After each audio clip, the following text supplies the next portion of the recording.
What's up, guys and ghouls, and welcome to another episode of Fright Mic. I'm Liz. I'm Sam. And thank you for joining us for yet another cyberpunk horror movie. And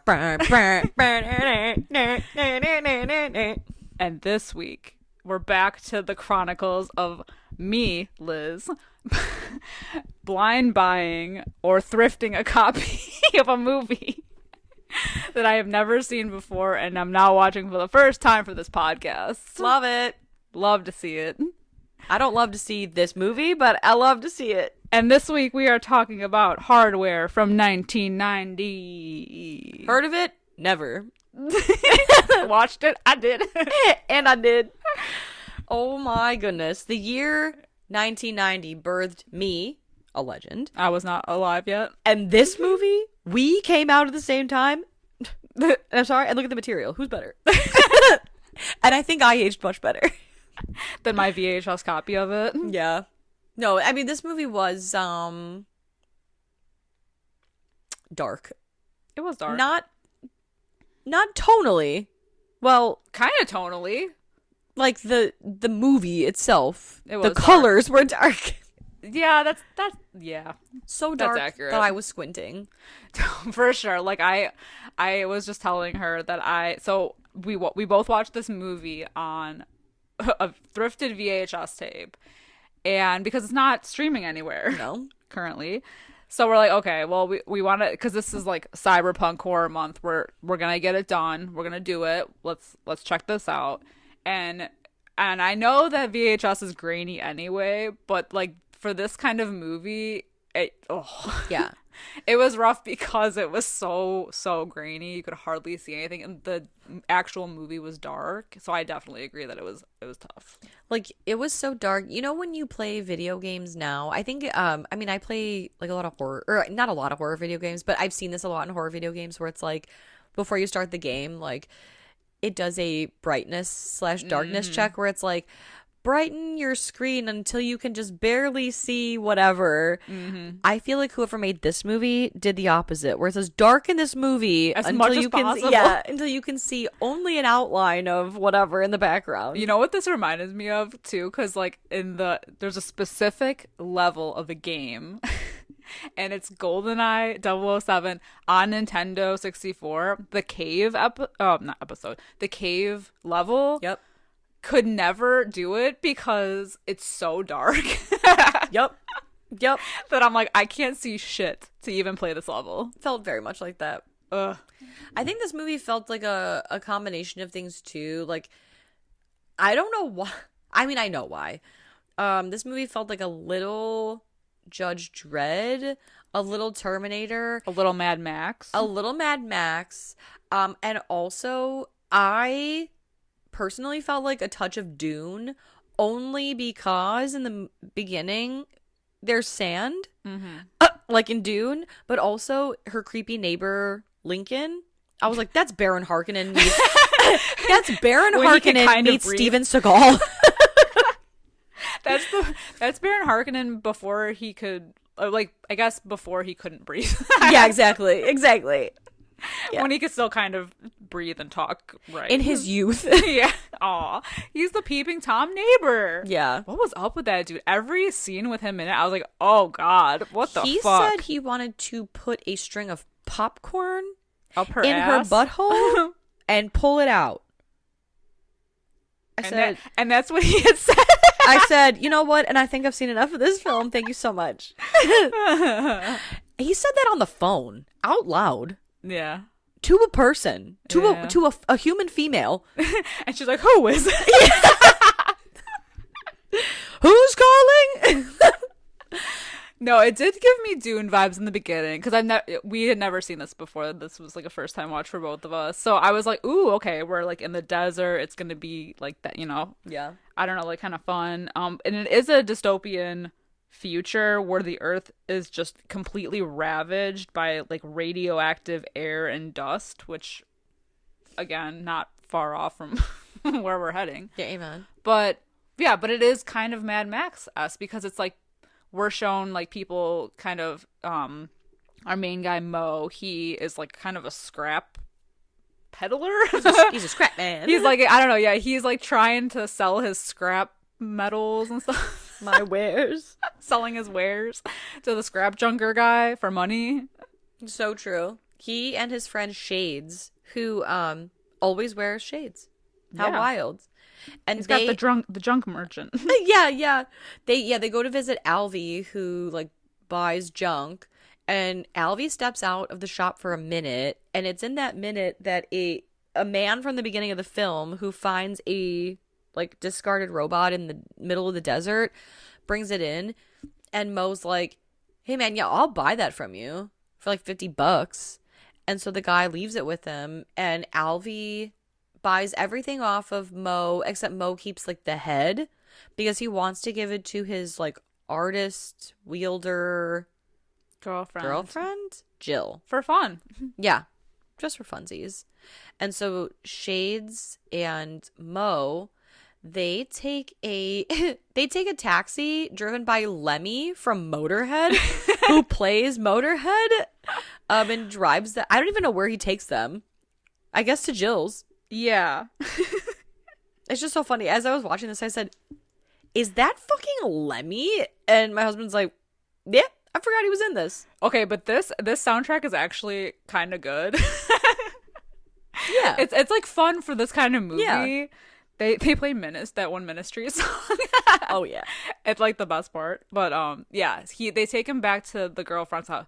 But she's also like at the time she lives in like a high-rise building, but it's like really like somebody drove a car through the lobby. It's like kind of a hot mess all over the place. Yeah, it's very very industrial. Very industrial. And she's watching something on TV about how they have like an emergency population control and they're doing like mass sterilization because like who the fuck would want to have kids in that environment? Right. So they're like, people are lining up for this like mass sterilization. It's so weird. It's so weird. I love that her TV, like, this is supposed to be some like dystopian future or whatever, and yet her TV quality is just like, it's like a tube TV. yeah, with the worst reception. I don't know how she's watching anything. The sound is so crisp. You know what? I blame the radioactive dust air. You know what? Fair enough. Fair enough. Yeah, I mean, even when they show Mo walking around in this like bleak world, I don't know. I'm like, why? Yeah. What are we doing? Yeah, what is this showing me other than this world is caca? It's bullshit. Yeah. It's caca doo-doo. Because if you think about it, if the air is radioactive and there's dust blowing around, I mean, it's getting in the water and the food.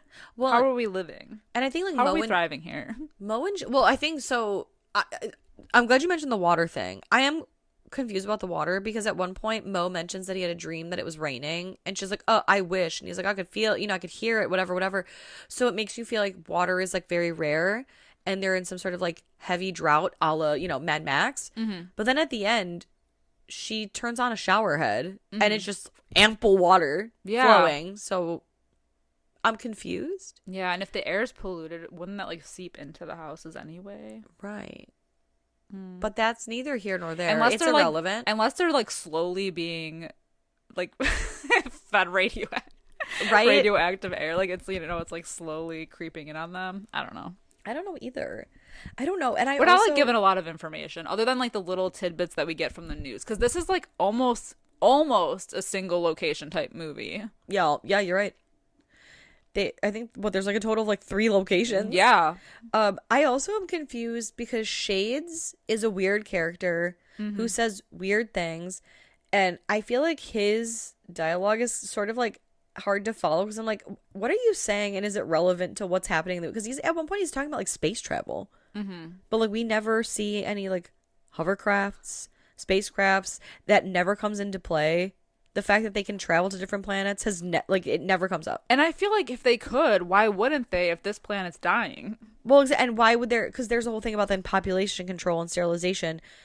If space travel is so like frequent to do, then why is there a population problem? Then just go.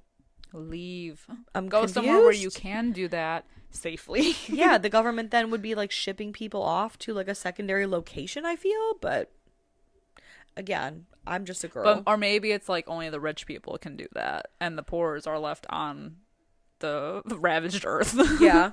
The pavos are left. Yeah. They're literally scrapping. Yeah.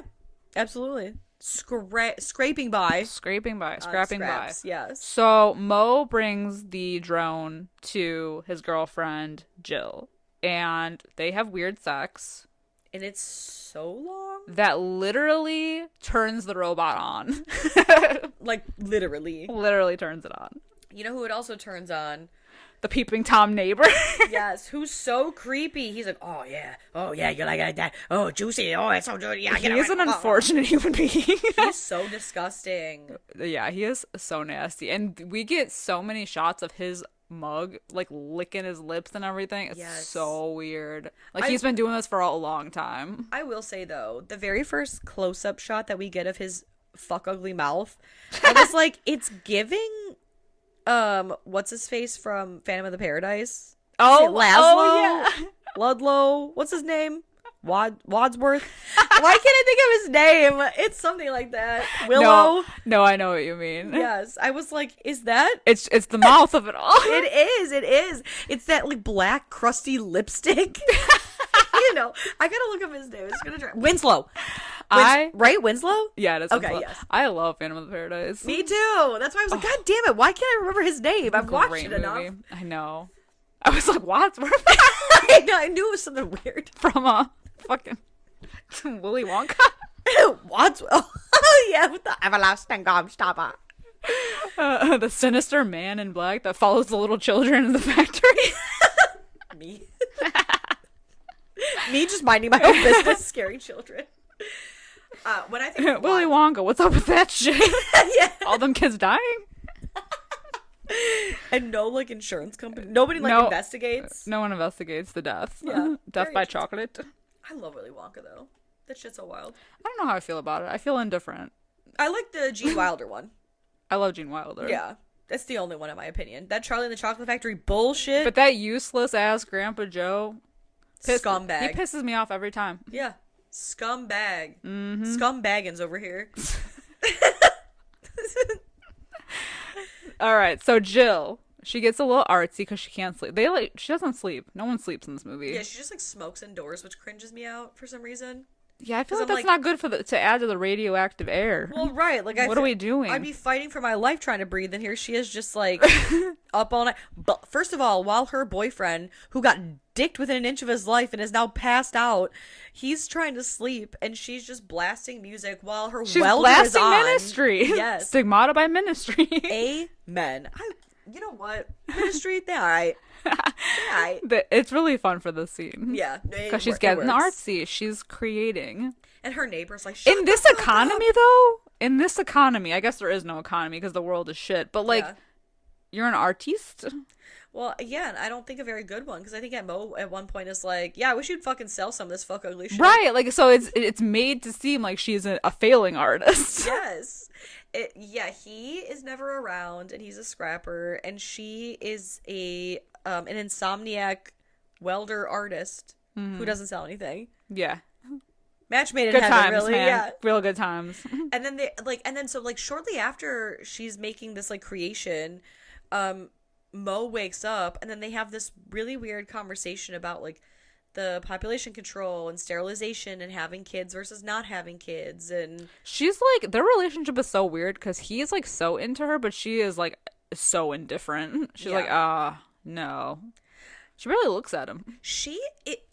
I'm gonna say this right now. I think Jill is an unlikable character to me. Yeah. I don't see anything redeeming about her. Mm-hmm. I don't know why. Like, I just feel this entire movie, I just was like, girl, shut up. Like, stop it. Get some help. Well, she just like is there existing. Yeah. And she's just so, I feel like, manic and won't listen to anyone and like doesn't like outwardly like Mo, and then yet like everything for some reason is like his problem that he needs to like help her fix, despite the fact that she's like Yeah, well, fuck you, buddy. Yeah. Like, at every turn, she's like, oh, yeah, but you're going to leave me again. And why wouldn't I? You don't seem to like me very much. First of all. My problem is that she just doesn't really have much of a personality. Yeah, Like, mad. we, like, get Mo, who is kind of, like, a cocky dude, like, kind of, but we mostly focus on her. Yeah. So he's, like, you know, whatever. He's, like, barely in it, I feel. And Mo's played by Dylan McDermott, right? Mm-hmm. Okay, I like him. He's always like a bad guy, though. He always yeah, I know. But I liked him in the movie, though. Yeah. But he immediately gets a phone call from the scrap guy, who finds like a military coding program, basically, that has something to do with the drone. And they call it Mark 13. And this the scrap guy, Alvy, he's like, I don't want to tell you over the phone, you know, sensitive ears and all, people might be listening. Come meet me at these coordinates so I can tell. It's like, you don't want to tell me the information, but you're going to tell me how to find you? Right, exactly. That's crazy. And so, for whatever reason, before he leaves, Mo looks up in the Bible, Mark 13. Mm-hmm. And a quote from the passage is literally a quote from the beginning of the movie, where it says something like, oh, no flesh shall be spared. Feels very Hellraiser. It does. Very Hellraiser. Goes really well with our Hellraiser thon. Which is so true. So it's just like a foreshadowing of things to come. Yeah. Especially because when he finally rolls up to Alvy's, he's dead. Because Alvy was attacked by this like Mark 13, right? Yeah. Mark 13 robot. Which is basically being used as a weapon. Yeah. So it injects like a neurotoxin inside of him or something. Yeah, and so basically the drone was like a decommissioned weapon that he found in the desert, used for population control. Yeah, and the thing about it is that it can basically self-repair. It's an experiment by the government. So this is basically like the beta tested version. It's like Terminator. Yes. And the fact that this thing can self-repair, it's like, oh, that can't be good for anybody. Oh no, and it's not, because it self-repairs in Jill's apartment as she's getting these phone calls from her creepy ass neighbor. Talking about shoving a string of popcorn up her butt and popping it out. And then talking about like the chocolate rail or what, road? Ugh, I don't even know. I don't know. Whatever. He was so scary. All she does all day is watch TV and get phone calls from her creepy neighbor. And you know, it's extra shitty that even in the apocalypse, cable still sucks. Yeah, and in the year of that Lord 2046. Wait, no, wrong movie. That was last. I don't last even week. know what year is. Does it say? No, it doesn't say. I don't think it even said what year it is supposed to be in this movie. Well, in whatever year this is, the supposed future 2025. Yeah, 2020. 2020. Yeah, in the year 2020, they don't have like. First of all, they don't have caller ID. Second of all, they don't have like block caller. Because she like complains about it too. She's like, I keep getting these calls. It's like, yeah, there's still spam calls coming in. Yeah, exactly. There's still no. They still want to Shitty talk to you about cable. your robot's extended warranty. So crazy. Enjoy the podcast, like what you hear, and you want to hear more? Well, you're in luck. We have a Patreon. That's right. If you don't know, we talk about new movies on our Patreon. We do monthly rewinds so that way you can find out what we are watching between our main episodes. Sometimes we craft spooky cocktails to match our theme of the month, and watch parties galore. So much fun over there. Head over to patreon.com/Fright Mic podcast to check that out. Again, if you want to hang out with us a little bit more, then support us over on patreon.com/Fright Mic podcast. And we'll love you forever. Okay, bye. Yeah, so anyway, the drone puts itself together and attacks her. Mm-hmm. And she somehow was able to thwart it and lock it in her apartment, I think. Or like a room in her apartment. I'm a little confused on that. I think it's crazy how much noise this thing makes as it's putting itself together. Because at some point she goes back to sleep and she's like chilling and it's putting itself together and it's so loud.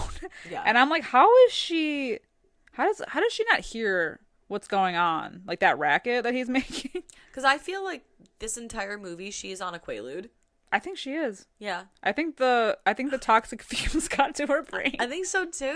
Because she doesn't wake up for anything until it's like right above her head. Yeah, and then I feel like even when she's in panic mode, it's like some kind of like half-baked panic where she's like, oh god, it's got infrared vision. I'll hide in the fridge. And then like it's attacking her and she's like, oh god, oh no.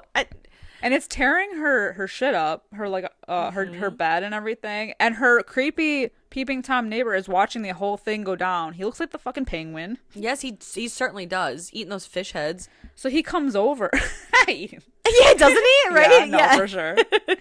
He comes over, and he's like, yeah, I know your apartment really well. We actually met before because I put surveillance in your apartment. I like that he's like, we met once before. You drank coffee and I was there at it, also drinking coffee. Do you remember? Yeah, like, what the fuck? Yeah, well, because when he's spying on her, he sees someone close the blinds, and so he thinks it's her. And yeah, he like sweet talks her basically into like, oh yeah, no, like I could help you out with the like this little security problem. I could just like go in there, and he's basically like hacking in there so he can like diddle himself. Yeah, like further look into things. Yeah, so she basically has like no protection, no cybersecurity. Yeah. And then he says something about like, oh, and you closed your blinds earlier? And she's like, no, I didn't. He's like, yeah, you did. I literally saw you. She's like, okay. And he's like, you should keep them open. And first of all, before he even tries to open the blinds, let's talk about that song, that weird song he sings. Yeah. He's like, Charlie Rod Infinity. Like, what the? This is a weird dude. Yes. Really, really creepy dude. Okay, I have never watched Doctor Who, but I feel like I still get like PTSD from back in the day when it was like the super Hulakian craze, and it was like, wasn't it something like wibbledy wobbledy timey wimey? I feel like that was a song, you know? Why do you gotta say it? Because like Willy Wonka. That's how he was saying it. He's like bibbidi bobbidi boo, like sound like a dude. You sound like the fairy godmother. That's what he was sounding like. Like she's like, I need you to speak to me so I can see where you are. And his response is to go like, first of all, not accurate. Pretty accurate. Honestly, super accurate. Yeah, because he definitely sounded like he sounds like Tiny Tim. Yeah, what the fucking Tiny Tim shit is that? That's what he sounded like. That's what I heard. Maybe that's not Are you talking about Doctor Who or the Penguin? No, I'm talking about the Penguin guy. Oh, I'm not talking. I know, but I just like the Doctor Who, like the tiny whitey thing. I don't know what the fuck this guy was saying. Yeah, I don't know, some nonsense bullshit. It's so scary. But then he's like, yeah, anyway, babe, I saw you close your curtains and you want to keep those open so Santa Claus can come in. First of all, what the fuck? I can't even tell you the relief that I felt when the robot fucking kills his ass with that drill. Oh, let me tell you, standing ovation. That robot from me. I stood standing ovation in my own living room. 13-minute round of applause for me. I said, see, so not all robots are bad. He's doing the Lord's work. Yeah, not only does he drill his head, but he gouges his eyes out. Incredible. He said, time to take out the trash. Yeah, but unfortunately, he also locks her in her apartment. There's a lot of flashing lights in this movie. A lot. Yeah. It's aggressive. Which is surprising for a movie that looks like it was filmed in the darkest part of the desert on a moonless night. Yeah, everything's red. It looks like Mars. They keep saying Earth, but it looks like Mars. Yeah, and that would make sense because of the dust. Right. That's why I was confused, especially when they're talking about like space travel, and I was like, so is this? Where are we? What planet is this? Now I'm not even PX-41? sure if it takes place on Earth. Yeah. Well, because they're not very. This movie doesn't have like a lot of clear details. It doesn't have the year and location in the beginning. And they don't do a very good like exposition dump. No, we needed an exposition dump. Yeah. Usually those annoy me, but we needed it here. Yeah. Because I don't know where I am. I needed Shades to be like, Mo, don't be so upset. I need a flashback scene. Yeah, exactly. So where it all went wrong. Exactly. A Terminator-style flashback scene so I understand the uprising. You can't even trust Shades because he's so high in this entire movie. Which I love, by the way. Honestly, if you're gonna live in this world, how else are you gonna get through your day? Yeah, exactly. And of course, it's like that's the only like Mo calls him. He's like, I need your help, and it's like the only reliable guy is your high ass neighbor. The guy who has taken 7 edibles. Dude is on so many lewds. I love it. He's just wiggling his way through life. And I love that Mo's basically like, you have to go and check on Jill now. There's a killer robot. And he's like, all right, man. Hey, who is this? let me put some pants on. Yeah, like, who is this? He sounds like Patrick Bateman. Yes, yeah.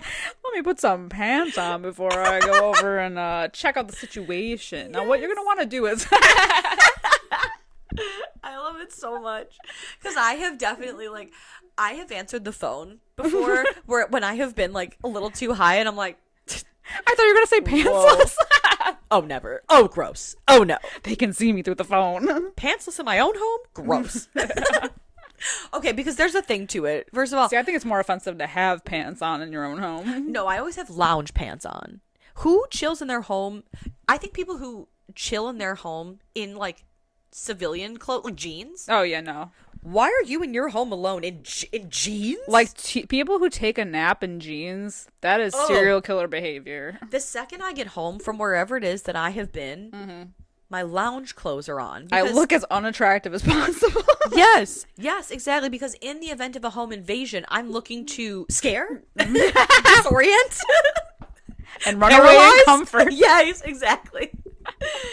Paralyze my attacker with fear, and then I will get away. Yeah. Plus, also, I feel like the clothes that I've gone out in the world in, world is have gross. the world juice on them. Yes, The and in world my home, germs. on my couch, Uh-uh. I don't think so. No. It's Gross. lounge pants. Yeah, exactly. So yeah, I respect that he has not outside pants on, but I think chilling in your white underwear in a dusky red, I don't know, wherever you're at, well, you know what? Good for you. Yeah. Good for you. You trust in your bleach. Well, she realized, yeah, strong bleach in the future. Yeah, maybe that's what he was huffing. That's why he's like, who is this? It's the cheapest drug you can get, I guess. Yeah, right. He's huffing paint. So she realizes that this robot has infrared and can see her. So honestly, this is smart. She goes and hides in the fridge. I fear I would not be this smart. No, I wouldn't be this smart because I'd be like, I wouldn't even figure out how to infrared. I don't think I can fit in my fridge, but also, yeah. Yeah, exactly. I don't think I could figure that out that it is infrared. I'd be like, ah! Right. Plus, also, it's like, okay, let's say we are smart enough to figure out it's infrared. I don't know the counter to that. Yeah, it being in the cold, so Yeah. it doesn't. It's like Predator, Yeah, exactly. But I'm not that smart. where they can. It's like the migraine commercial. Yeah, exactly. You can see the red outline That's why I just know I'm not of my cut out for this pantsless business. ass. Oh my god. But you would see like my pits because I'm sweating from running around. Not my T-zone. Yeah. You can see my swass running around. My T-zone. My pimply face is giving me away. I'm a nervous sweater. Yeah, exactly. I have hyperhidrosis. What do you want? I'm working on it. Yes. This is the future. Oh my god, I'm wearing my natural deodorant, not my antiperspirant. And it's not only do we have shitty cable, bad drugs, but we also have a lack of air conditioning. Exactly. A serious lack of air It's conditioning. hilarious. We have sweat problems. I also like that in her freezer she has lactoplasm. Delicious. That sounds good though. Yeah, because don't they say like ectoplasm is like ghost goo? Is lactoplasm like milk? Ice cream ghosts. Yeah, creamy ghosts. I don't know. The Pillsbury Doughboy, that's what I picture. Or like Casper. He's kind of creamy looking. Creamy looking. Yeah, I don't know. Lactoplasm? I'm like, oh, Lacto. sounds pretty good. Sounds like it would give me a tummy ache. Yeah, sounds like a problem for my digestive sounds like a system. problem for my future. Yeah, exactly. You know what's a problem for her future? The fact that she can't hide in that fridge forever, freezer, whatever, because the robot ends up like finding her anyhow. Yeah. I feel like too throughout the course of this movie, she somehow stumbles through like glass a lot. Mm-hmm. Like not once, not twice, but thrice kind of situation. And I just I keep thinking, how have we made the same mistake so many times? Yeah. Yeah. I don't know. I don't know. I don't know. It's none of my business. But I'm It's here to it's reveal. no worries though. Yeah. But Mo comes, or at least attempts to. Shades comes first to kind of try to distract the situation at hand. The situation. The situation. So true. Thank God he made it, and God bless him for it. Yeah. And I'm just like very confused because, so He has that that like vag dildo thing connected to his parts. The drone. And how did I forget about that? You never forget a dildo. So true. You know what? I can write an article. You know what dildo I have never forgotten? The one from Satanic Panic. Oh, I know. That's like top tier dildo. The dildo to end all The dildos. dildo. The one you never forget. Yeah. You never forget your birthday. Special. It's special.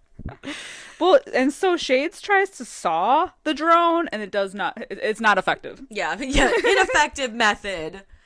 I don't know. This robot, which is they know it to be basically like self-repairing. Self-repairing. Even when she blows it to hell, it still is like chilling. And yet at every turn, they're like, I've bested it at last. Mm-hmm. Based on what evidence? Yeah. Based on what? And then there's that weird moment where she's like roaming around her apartment, and maybe it's the music playing, but it looks like a music video, like someone wandering in like an 80s music video. Yeah, because like it immediately like they kind of like get it down, right? Mm-hmm. And then she is wandering around, like I said, it looks like a music video. Meanwhile, like Mo is trying to break in with like the security, right? Mm-hmm. Yeah, they get the door open eventually. Yes, and she like they look like they're pointing the gun at her, but she ducks because then the robot is behind them, and so it's like, oh god, jump scare, the robot's alive. But then immediately after they open fire on it, then they're just like back to hanging out, and like Mo and Jill are kind of like bickering again. Yeah, which I'm like, She's so mad at him. I would leave. Yeah, I would leave that area. Well, why are they hanging out there? It's like they're fighting. Shades is still tweaking like hard. Yeah. He doesn't know. He doesn't know where he is. So yeah, this could be a dream to him. Yeah, he's playing a video game. But so okay, like it's one of those like, oh, we think it's dead, but no, it ends up being alive, crashing through the window and tries to pull her out of it. And she ends up hanging from like a power line. And so she's like, Mo, try to grab my hand or whatever. And he's like, I can't. We will literally die. Yeah, you're because power line. Because power line. Oh! Damn! Oh, shit! I'll do whatever it takes. So stand out. We gotta do the perfect cast. The perfect cast. Yeah, hell yeah. But she ends up flying into the lower window. Yeah, because she like the robot cuts the line, like Jason Voorhees style, and she rides it like Clark Griswold in Vegas Vacation and slams into like a neighboring apartment's window, which would make now the second window that she's crashed through. Yep. And she is knocked unconscious. And meanwhile, that leaves like Mo to fight off the robot, who unfortunately then gets injected with the same substance that killed Alvy. And he thinks that he's bested the robot for some reason. It's like a hallucinatory drug because it's like he thinks that there's bugs in his skin, so he's like slitting at his wrists almost. Yeah. It's like, what's that movie? Oh, is it Bugs? No, but oh my god, it's basically reminded me of a movie that I watched where, this person is like, they end up like accidentally killing themselves because they think they're like digging stuff out of the. What is that movie?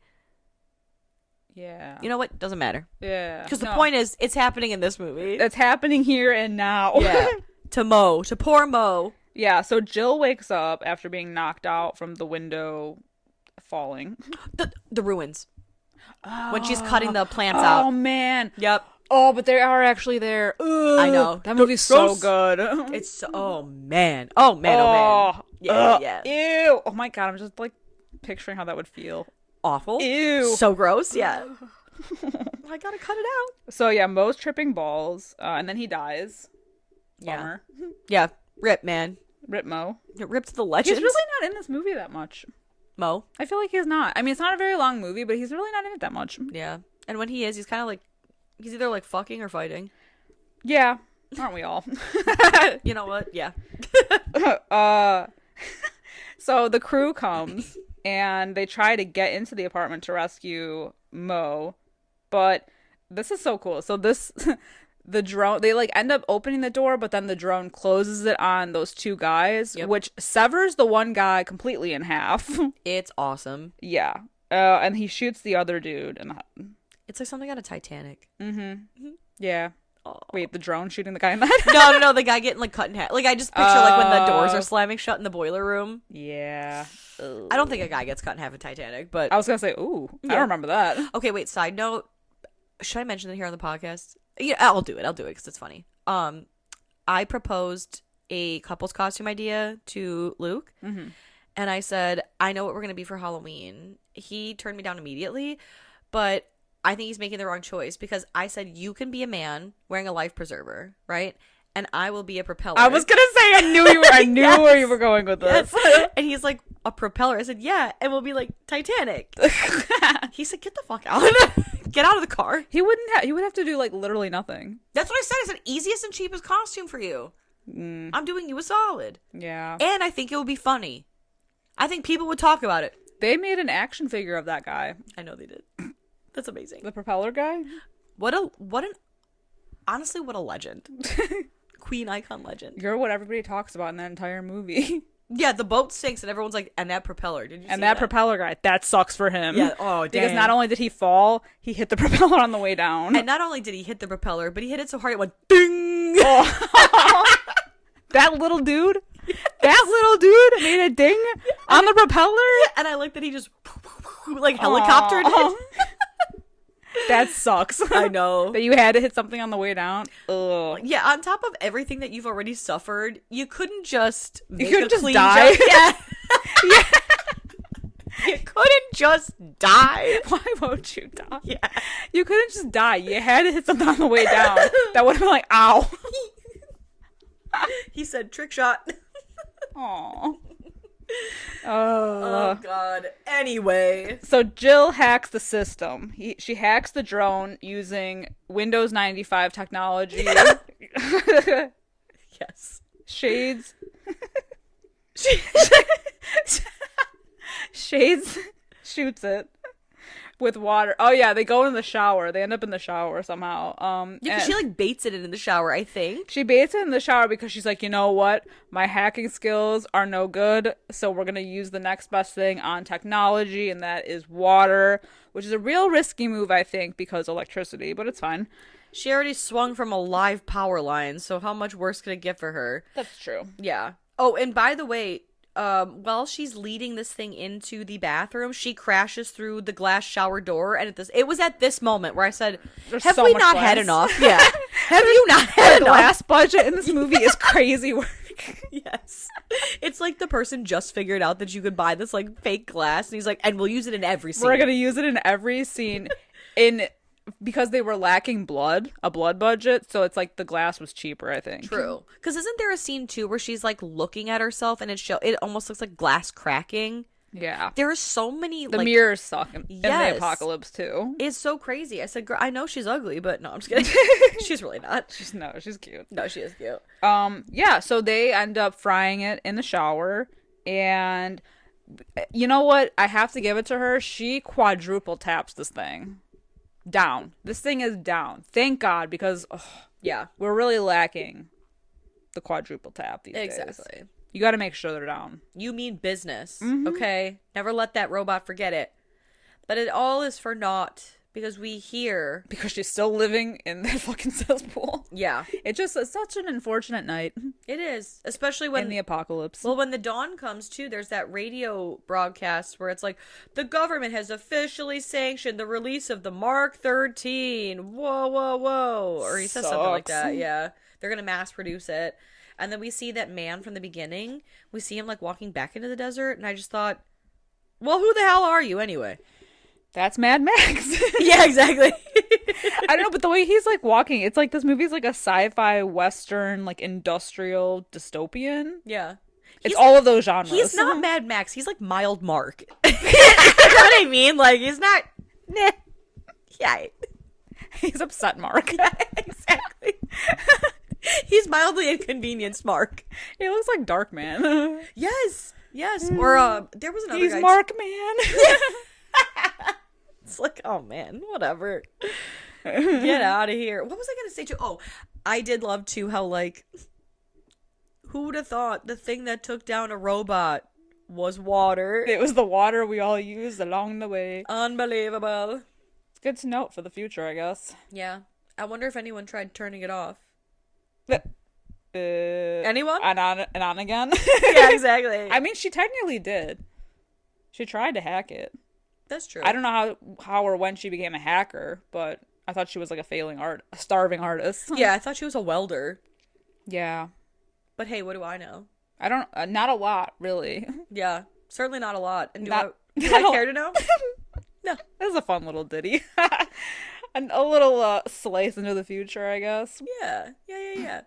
I heard that this, I didn't hear. It was when I was looking up the scores for this movie. I clicked on the Wikipedia because there were some certain plot points that I was like, did I miss it? And sometimes I'll read through like the plot and I'm like, oh, so either I didn't miss it or they didn't mention it in the, like, because I was like, okay, whatever, it doesn't matter. But somebody, I think I like skimmed that they said that this movie was like sued for plagiarizing like some sort of like short film. Oh. Yeah. Oh, hold on. I have it pulled up still. Hold on. That's unfortunate. Yes. Fleetway Comics successfully sued the filmmakers of Hardware for plagiarism due to similarities between the screenplay and a short story entitled Shock that appeared in 1980 in the Judge Dredd Annual 1981, a spin-off publication of a popular British weekly anthology comic 2000 AD. Credit was added to later releases of the film. Since its release, Hardware has become a cult film. That is a direct quote from the Wikipedia for this movie. Huh. So the credit is probably not on my shitty VHS quality. Probably not. So what is your rating of the movie Hardware? I mean, it's like, I thought it was fun, but I do wish that we were given a little bit more. But at the same time, I love a single location type movie, but I feel like in something like this, like when the world is shit and it's like, there's all these like little things about like what's going on, but I don't know if they just had like a very small micro budget and then we're like, we're not gonna go into all that though. But it's like you're presenting this like large scale idea but this like simple story. Yeah, on a shoestring budget. Yeah, it's kind of like the first Purge movie where it's like we have this large scale idea of what this, you know, this entire day where crime is whatever, but we're gonna give you like a seedling of what that looks like in one home.